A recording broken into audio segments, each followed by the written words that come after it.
Okay, today we're going to remove an archived agent. That's an agent that we are no longer going to be using and don't need any of that information at this time. So here it is right there. So it's specifically this one. So to do that, we have to go into Device Web. Okay, and once we get into Device Web, we want to go right into the particular one that's of interest to us. So we know it's going to be this one right here.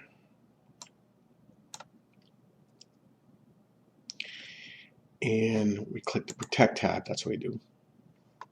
Okay. We know that's the archive agent because it hasn't been backed up in a while. So that's kind of, so we just click on Remove Agent. And we then, as you can see here, we need to just put exactly that phrase in there. So we delete, I believe it's even case sensitive.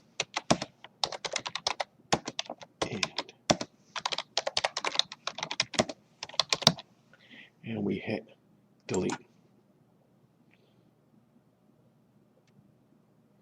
And we're done. That's it.